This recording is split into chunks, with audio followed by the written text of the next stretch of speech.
estás amonestando, tiene derecho a saber de por qué la estás amonestando.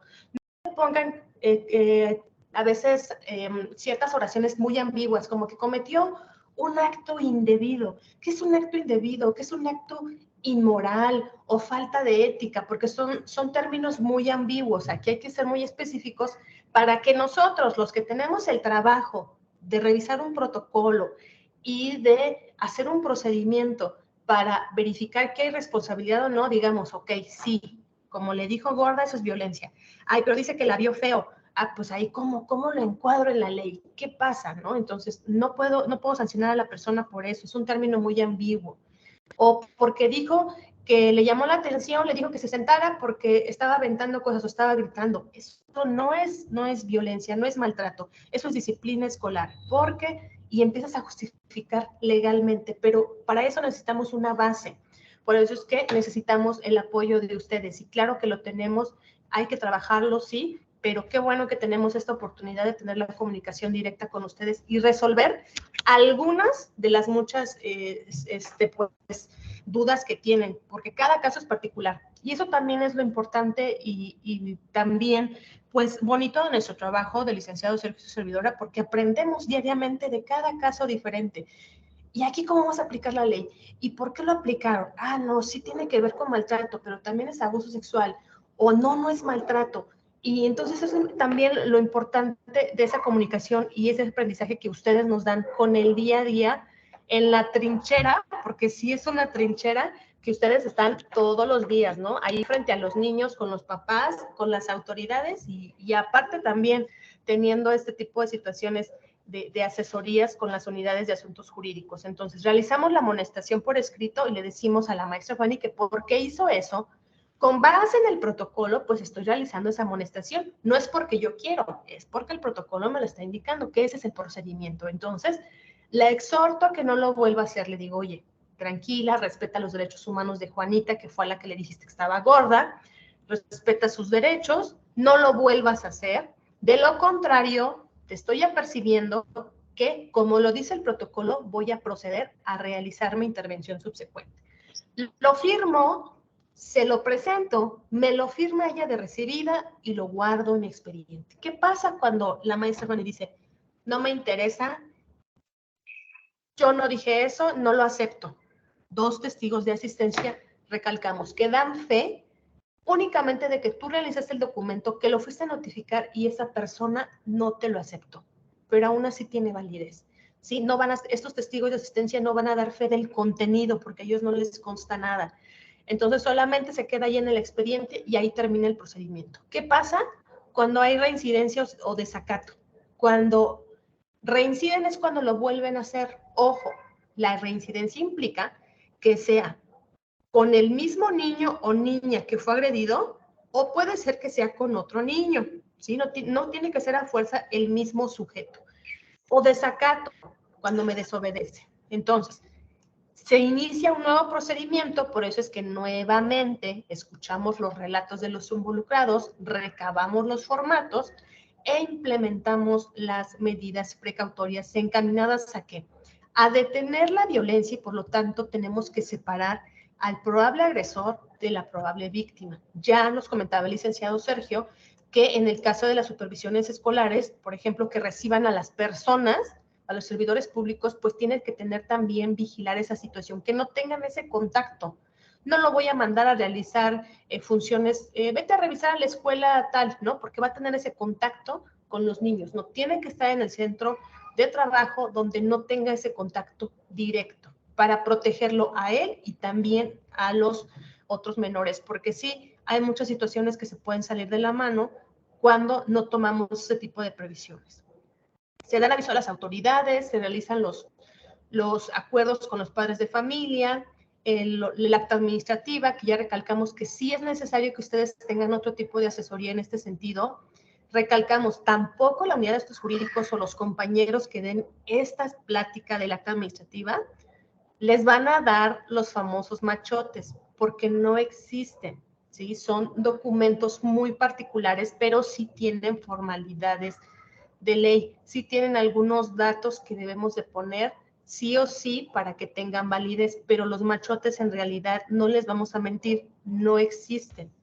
Y si por alguna razón alguno de ustedes ya tiene un machote, porque dice, bueno, yo toda mi vida profesional, ¿cuántas actas administrativas no he realizado? Y tiene un machote y le ha servido, muy respetable, pero en realidad hay veces que sí cambian muchas situaciones, ¿de acuerdo? Se puede dar la situación de que se presente el trabajador, de que no se presente el trabajador, de que no se presenten los testigos de una parte, de que no se presente la parte sindical. Entonces, ¿qué va a pasar? ¿Cómo lo vas a redactar? Todo esto que les estoy comentando, pregúntenlo en su momento cuando ustedes tengan este tipo de asesorías, así como lo estamos haciendo en este sentido. Vamos más allá, hay que pensar, ¿y si pasa esto? ¿Y si no tengo esto? Remitimos toda la información y los tratamientos en los que pudiéramos tener contacto, por ejemplo, con USAER, y hasta la conclusión. Y finalmente también había muchos comentarios sobre qué pasa cuando el maltrato es fuera del plantel, así como en el abuso sexual.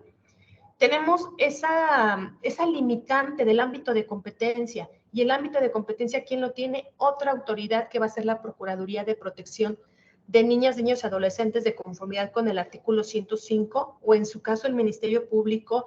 Había algunos comentarios que decían, bueno, ya se canalizó al DIF. A ver, hay que diferenciar el sistema DIF de la Procuraduría de Protección.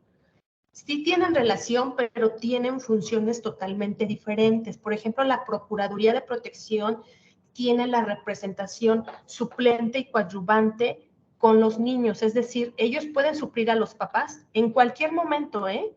Y el sistema DIF no, tiene que haber un procedimiento. Por ejemplo, coadyuvante, los licenciados, médicos, psicólogos, psiquiatras que pertenecen a la Procuraduría, porque es un grupo, son multidisciplinarios, llegan todos en acompañamiento al Ministerio Público con el menor y les piden las mejores condiciones y circunstancias para su probable víctima. A ver, quiero un médico especialista, no, quiero una mujer porque mi víctima es mujer y se va a sentir más cómoda. Yo voy a estar presente cuando le hagan el interrogatorio. Entonces, muchas facilidades que a lo mejor el sistema DIF no tiene las facultades para hacerlo. Entonces, siempre entender que estas autoridades son las que nos van a ayudar directamente a nosotros. Entonces, dar aviso directo a la Procuraduría de Protección de Niñas, Niños y Adolescentes. Les recalco, el mismo protocolo te lo dice, denuncia anónima, ¿sí? Si la mamá niega ese tipo de situaciones, ya tiene el sistema DIF conocimiento, pues hay que dar aviso también a la Procuraduría, decirle, oigan, el sistema DIF ya tiene conocimiento, pero yo no veo cambios, algo está pasando, también ustedes intervengan, porque son diferentes. Es como en este momento. Nosotros pertenecemos a la unidad de asuntos jurídicos y les estamos hablando del protocolo. ¿Qué pasó con el acta administrativa? ¿Qué les estamos diciendo nosotros? Es correcto que a pesar de que nosotros también tenemos la misma formación que nuestros compañeros, que a pesar de que pertenecemos a la misma unidad, es correcto que ellos, que son los especialistas y los que atienden esta situación, sean los que directamente les den esa asesoría. También los compañeros, cuando están en sus asesorías de las actas administrativas y les preguntan del protocolo, nos invitan a nosotros. Entonces, cada área tiene su especialidad, ¿de acuerdo? Entonces, la Procuraduría de Protección de Niñas, Niños y Adolescentes, aun cuando el DIF esté involucrado, también tiene que conocer de este tipo de situaciones.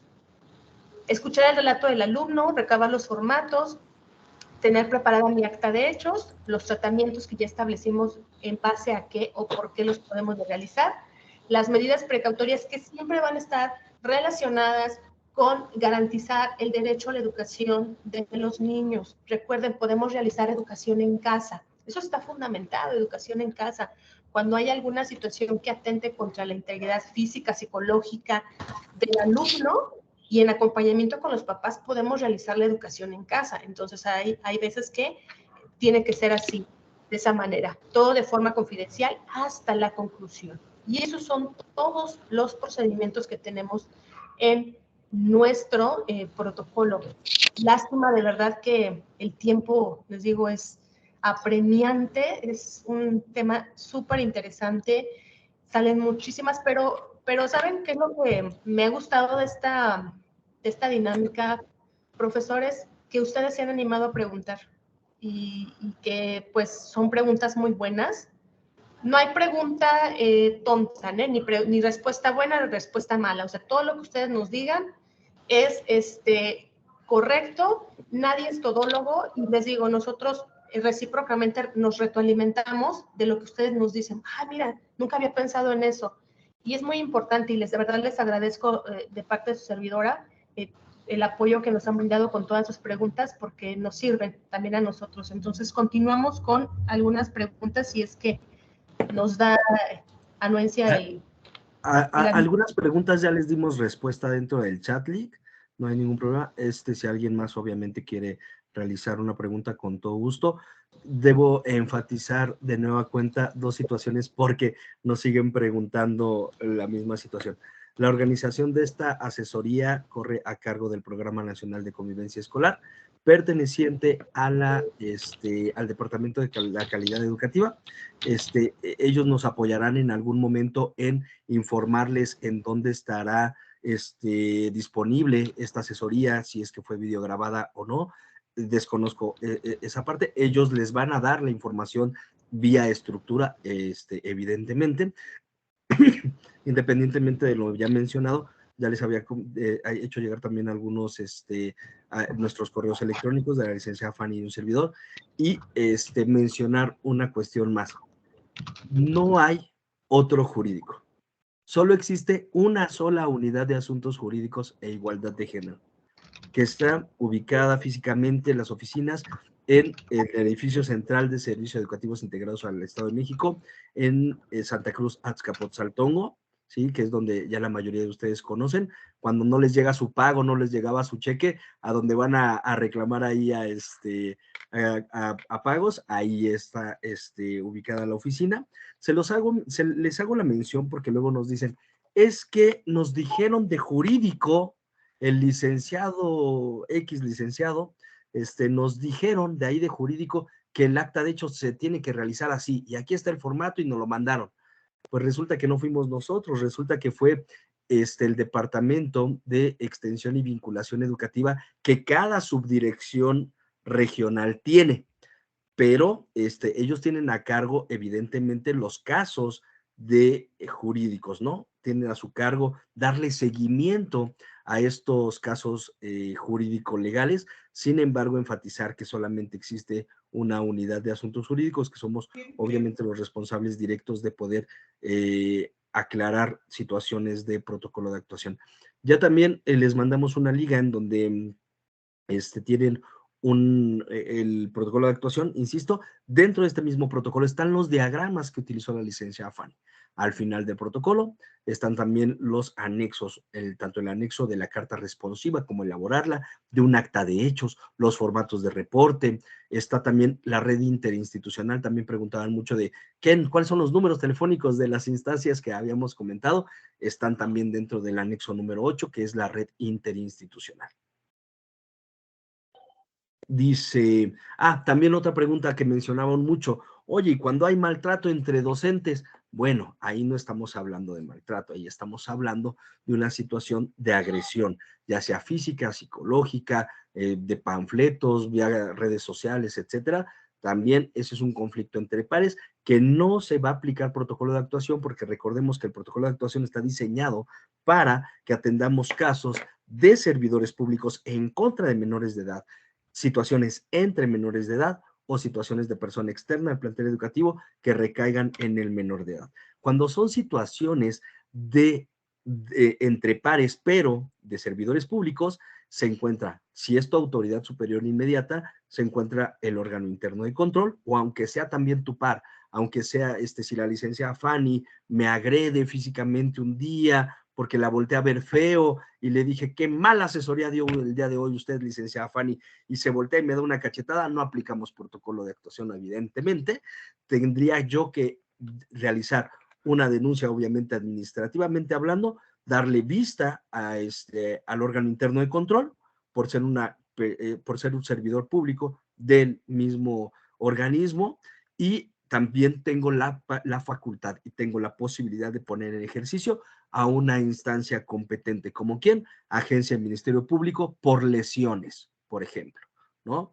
Entonces, sí podemos hacer algo, pero las tenemos que poner en ejercicio nosotros.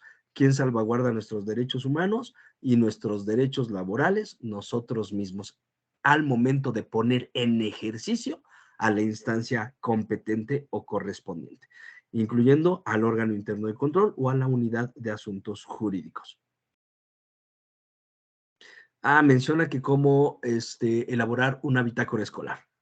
Una bitácora escolar, bien lo mencionaba la licenciada Fanny, una libreta, X libreta, puede ser una libreta de hojas recicladas, puedes agarrar un compendio de hojas sueltas, ¿sí? Blancas, le pones una grapa y aquí arriba le pones bitácora escolar. ¿Cuál es la finalidad de tu bitácora escolar? Realizar y anotar los acontecimientos más relevantes que ocurren dentro de tu aula escolar de clases, en la cual vas a mencionar por día situaciones que pongan en riesgo a los menores o situaciones que debas informarle a los padres de familia o a tu autoridad escolar de manera cotidiana. Tiene que ser de manera reiterada, tiene que ser de manera permanente, pero no coloques tu bitácora escolar en donde haces tus anotaciones del Consejo Técnico Escolar. No, que sea una libreta, que sea un documento exclusivo para tu bitácora escolar, para que no se pierda la información. Dice, si no hay lesiones, a ver, esta pregunta es interesante. Dice, si no hay lesiones, no procede, y Contraloría Interna de SEIEM tampoco hace nada cuando es entre maestros. Yo sufrí violencia de género 2 veces, se fue hasta Toluca SEIEM y no procedió. Bueno, ahí sí desconozco cómo sería el procedimiento. Bueno, ¿en qué estado procedimental se encuentra tu caso? Maestro o maestra, no sé. Pero estoy seguro que se inicia una intervención jurídica forzosamente y tienes la posibilidad de solicitar el estado procedimental en el cual se encuentra tu queja, tu denuncia o bien tu reporte, ¿no? de esa situación.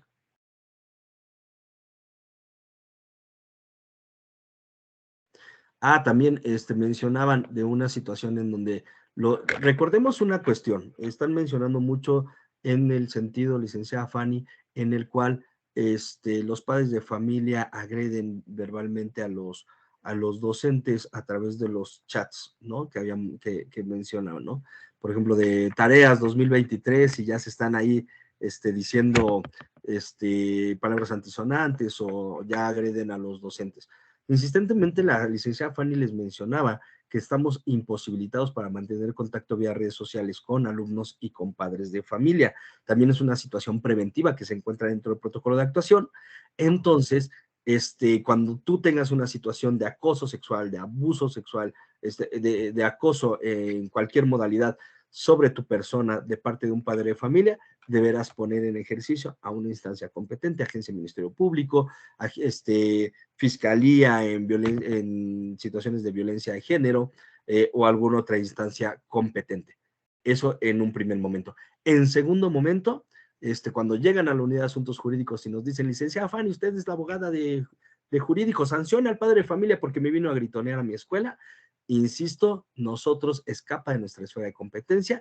De acuerdo al Manual de Organización de Servicios Educativos Integrados al Estado de México, nosotros como abogados de la Unidad de Asuntos Jurídicos e Igualdad de Género estamos imposibilitados para representar a servidores públicos. Nosotros velamos por los intereses tanto de mobiliario como de bienes muebles, inmuebles, del organismo y de la dirección general. ¿Ok? Esa es nuestra facultad de atribución. Sin embargo, nosotros en la Unidad de Asuntos Jurídicos te podemos orientar a qué instancia puedes acudir. No vamos a llevar tu asunto, no somos tu abogado particular, sin embargo, te podemos orientar para ver qué instancia te puede apoyar para la situación que estés viviendo en ese momento.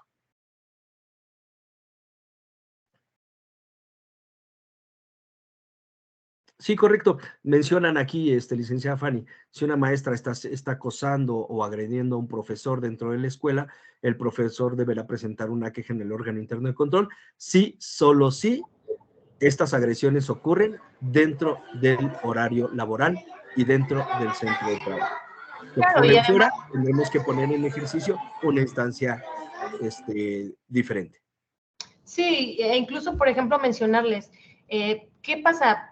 si existe la unidad de asuntos jurídicos, si estamos nosotros como directores, ¿por qué los papás se quejan, por ejemplo, en la Comisión de Derechos Humanos? ¿O por qué se quejan en Convive? Porque también existen otras instancias en las que nosotros como ciudadanos podemos manifestar nuestras peticiones. Entonces, si ustedes dicen, es que el órgano interno de control no me escucha, pues puedes acudir a otra instancia que tú consideres que es, no que consideres, más bien, que tiene las facultades para intervenir, y esa autoridad va a instar a CEYEM a intervenir y realizar un procedimiento, ¿de acuerdo? Entonces, también lo podemos hacer así. Y en concreto dice, con padres de familia que gritan y ofenden a docentes, utilicen sus acuerdos escolares de convivencia, ¿sí? Recuerden que yo puedo poner un apartado de responsabilidades de los docentes, responsabilidades de los alumnos y de los padres de familia, porque formamos partes todos de la comunidad educativa, y entonces puedo poner en el apartado de padres de familia que no se aceptan faltas de respeto dentro de la escuela, fuera de la escuela, en las inmediaciones hacia los padres de familia, que si se detectan o se denuncian, ¿qué es lo que voy a hacer? Pues solicitar la intervención de una autoridad que sí puede sancionar al papá. Le voy a hablar a una patrulla, ¿no? O sea, porque no voy a permitir que ese acto de violencia esté pasando dentro o fuera de mi escuela. ¿Por qué? Porque yo tengo como obligación, como director, de proteger a mi demás comunidad. A lo mejor la mamá no le está gritando groserías a mis niños, pero los niños están escuchando las groserías, están viendo el acto violento y con eso los está afectando psicológicamente. Y eso ya es justificación para que yo intervenga y llame a otra autoridad. ¿De acuerdo? Si el alumno padre docente es quien acosa al docente, igual, ¿sí? Yo sí tuve el caso de un alumno que empezó a acosar de manera cibernética a una docente, que hace la docente, realiza la denuncia a un ministerio público especializado, se pasa la denuncia, se declina la competencia y se habla a una procuraduría de protección, interviene porque pues el alumno es menor de edad y entra la policía cibernética. Y obviamente ya la docente, en acompañamiento con su representante legal, que no es de CEYEM, pues realiza otro tipo de denuncias y de demandas, pero ya no en contra del alumno, sino en contra de sus papás. Porque obviamente, ¿quién le proporcionó al alumno el teléfono? Pues son los papás. El alumno se lo compró solito, ¿no? Y ¿quién está permitiendo estos actos? Pues también los papás, porque recuerden que una de las responsabilidades que nosotros tenemos como papás es estar vigilando todo lo que hacen nuestros hijos. Y si un niño rompe una ventana, ¿quién paga la ventana? Pues nosotros somos papás, ¿no? ¿A quién le hablan cuando el niño rompió, pegó, hizo? Igual otras autoridades también le hablan a los papás, a ver qué pasó, por qué el niño hace esto. Y obviamente hay responsabilidades, pero les digo, como dice el licenciado Sergio, hay que accionarlas, hay que ponerlos a trabajar nosotros. Dice Pues no, también, sí, perdón. no, disculpe, dice, cuando se da acoso escolar por un alumno y se canaliza para apoyo psicológico y el padre de familia no está de acuerdo en llevarlo, ¿qué se hace? Nosotros recordemos que cuando le sugerimos al padre de familia el tratamiento tanto psicológico como psicopedagógico a favor de su menor hijo, ellos nos tienen que autorizar forzosamente por el simple hecho de ser sus representantes legales, ¿no? Pero si el padre de familia no está de acuerdo, nos tiene que firmar que no está de acuerdo en recibir ese tratamiento psicológico y psicopedagógico. ¿Por qué? Porque es lo que nos va a permitir a nosotros tener como evidencia que el padre de familia se negó a recibir esa atención, para que no vaya a realizar esa atención a una instancia particular y de repente al final del ciclo escolar te diga, aquí están las facturas del psicólogo y usted me debe 50,000 pesos de tratamiento psicológico porque no lo otorgó a mi menor hijo. Entonces, el padre de familia, al no querer recibirlo, te tiene que firmar que no lo quiere recibir. Sergio, no me va a firmar, el padre de familia es negativo, etcétera. Ok, te creo. 2 testigos de asistencia que sean parte de tu comunidad escolar, que firmen de que son testigos de que tú le proveíste esa información de que podía realizar esta atención psicopedagógica y psicológica a favor de su menor hijo y que él se negó a recibirla, para que no tengas un conflicto posterior. Esa sería la forma en la que lo podríamos atender. Dice otra, ¿qué hacer en concreto con los casos de padres que gritan y ofenden a los docentes? Igualmente, no por el hecho de que sean padres de familia y que nosotros tenemos que tener diligencia con el público, vamos a permitir este tipo de situaciones ofensivas en nuestra contra. Tenemos necesariamente que poner en ejercicio a instancias competentes, un juez cívico, una agencia del Ministerio Público, ¿sí? Ellos tienen la facultad de realizar y posteriormente se dictarán medidas precautorias. Estas medidas precautorias de protección a tu favor serán a cargo de la instancia competente jurisdiccionalmente hablando. Después mencionan también, y si el alumna o el padre de familia es quien acosa al docente, que procede exactamente lo mismo que acabo de mencionar, tendremos que poner en ejercicio a otras instancias.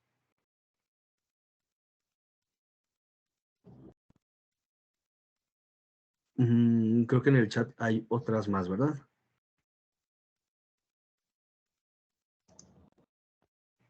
Híjoles, maestros, no hagan preguntas de las cuales ya les dieron la asesoría.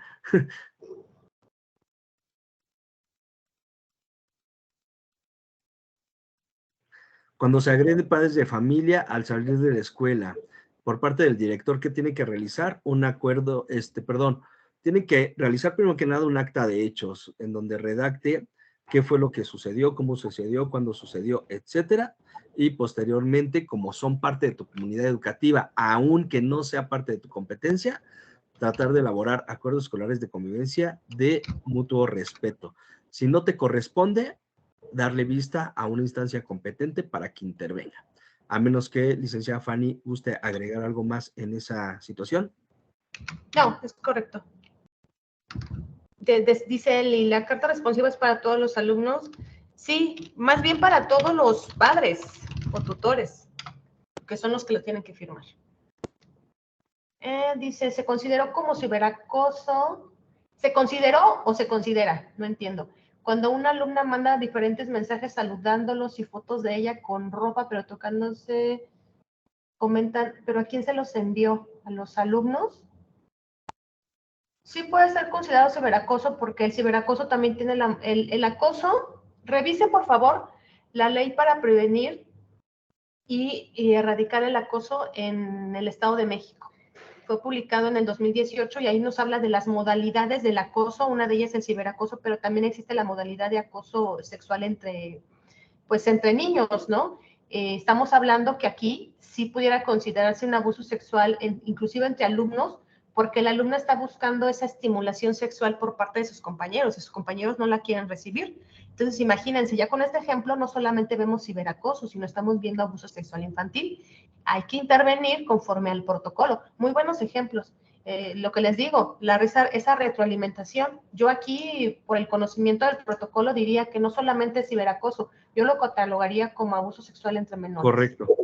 Correcto. De todos modos, dentro del chat les estoy dejando el link de acceso a la ley para prevenir y atender el acoso escolar en el Estado de México, que data de 2018, perdón, de 2018, y su última actualización fue del pasado, apenas 11 de mayo de 2023, su última adaptación en uno de sus articulados. Entonces ya lo dejé ahí también en el chat para que la puedan consultar. Es un documento muy pequeñito, ¿sí?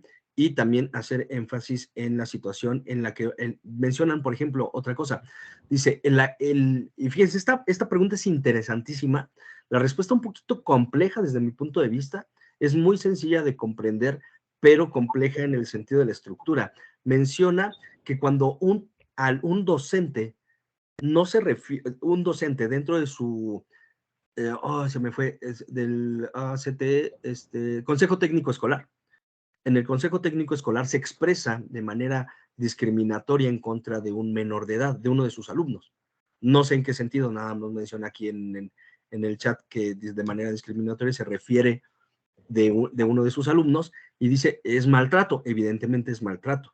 Y dice, entonces, ¿qué tenemos que hacer? Se lo está diciendo al menor. Ok, no se lo está diciendo directamente, pero si nosotros ya detectamos que está emitiendo ciertos comentarios en contra de un menor de edad, y al ser parte de mi comunidad escolar, tengo que aplicar procedimiento de maltrato. ¿Ok? Y eso es en flagrancia, porque a pesar de que no estoy viendo cómo se lo está diciendo al niño, en vivo y en directo está informando a toda la comunidad en un espacio de consejo técnico escolar este tipo de situación. Aparte, complejo menciono porque también obligatoriamente la directora o director del plantel, al allegarse esa información, no solamente tiene que poner en ejercicio el procedimiento de maltrato en flagrancia, sino que también a su vez deberá sancionar al docente por violar el reglamento, porque les recuerdo que hay un reglamento del Consejo Técnico Escolar. Al violar ese reglamento, tengo la facultad de inmediato de sancionar con un extrañamiento y amonestación. Por ejemplo, ¿no? Dependiendo la gravedad de la situación, es la sanción que voy a emplear. Dice, ¿qué hacer cuando un niño le dice a otro que no lo apuñala porque no traes una baja, sabiendo que es un niño agresivo? Pues obviamente hay que verificar. Recuerden, siempre antes de aplicar un protocolo, verifiquen el concepto. Recuerden que el concepto de acoso escolar nos está diciendo que tiene que ser un acto frecuente. Si ya sabemos que este niño tiene esos actos frecuentes, sí podemos hablar que es un generador de violencia. No solamente contra ese niño. La víctima no puede ser la misma, pueden ser varios. Entonces sí lo podríamos catalogar como un probable caso de acoso escolar y hay que atenderlo, ¿no? Independientemente de que solamente sean amenazas, pues, ¿qué les digo, no? Más vale atenderlo, prevenir siempre, antes que lamentar, ¿no? Ahorita, por ejemplo, pues ya estamos trabajando en nuevos protocolos que tienen que ver precisamente con la prevención del ingreso de toda esta situación de armas de fuego, armas blancas y también ya ahorita con los nuevos retos de TikTok de algunas sustancias que pues causan problemas a los menores, entonces sí también tendría en ese sentido que trabajar con esos protocolos que en su momento se emitan.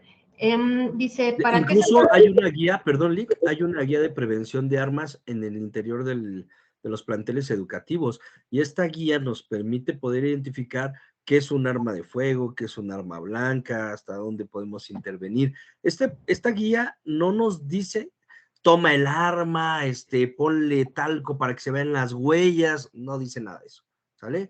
Nada más nos dice qué tipos de armas existen, cómo poder manipular en su caso, en caso de ser necesario.